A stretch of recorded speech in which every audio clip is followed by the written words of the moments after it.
Salut tout le monde, aujourd'hui on se retrouve dans cette vidéo pour parler des droits patrimoniaux. Qu'est-ce qu'on entend par les droits patrimoniaux?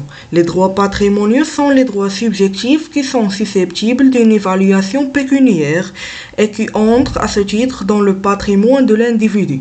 C'est-à-dire que les droits patrimoniaux sont les droits qui peuvent être évalués en argent. Cette valeur pécuniaire confère aux droits patrimoniaux plusieurs caractéristiques. Tout d'abord, la cessibilité, c'est-à-dire qu'on peut les vendre, les échanger ou les donner. Deuxièmement, la transmissibilité, c'est-à-dire qu'ils passeront dans l'héritage du défunt. Troisièmement, la prescriptibilité. On peut les perdre si on ne les utilise pas pendant un certain temps, ou les acquérir par un usage prolongé. Et dernièrement, la saisissabilité. Le créancier du titulaire peut les faire vendre et se payer sur leur prix.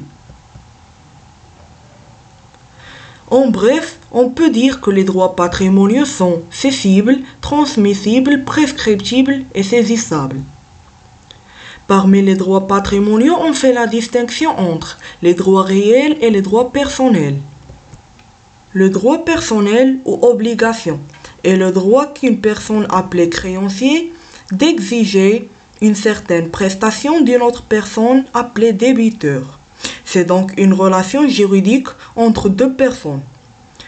Peut-on dire comme remarque, souvent le droit personnel est relatif à un bien, mais ce n'est pas pour autant qu'il donne au créancier un droit réel sur ce bien. Comme exemple, le locataire peut exiger du bailleur qu'il lui assure la jouissance paisible des lieux loués. Il ne pourra pas prendre directement la possession des lieux. Le droit personnel comporte trois éléments.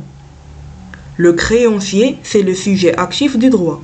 Le débiteur, sujet passif du droit. La prestation, c'est l'objet du droit.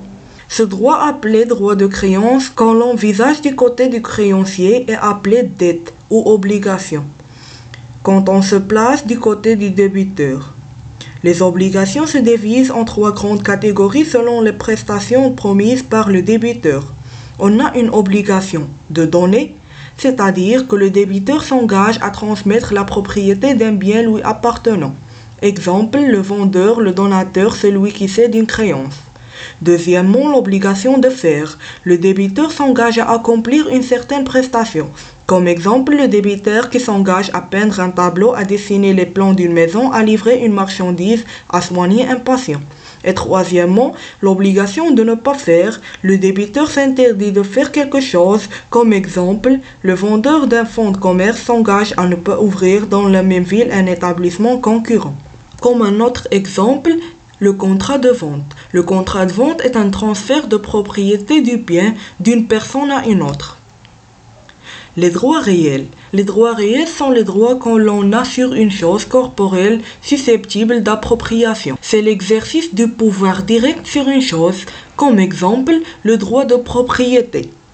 Le droit de propriété est le plus important. C'est le droit le plus complet qu'une personne puisse exercer sur une chose. Il présente trois aspects. L'usus, le droit d'user la chose, le fructus, ou droit de percevoir les fruits de la chose, et l'abusus, ou droit de disposer de la chose.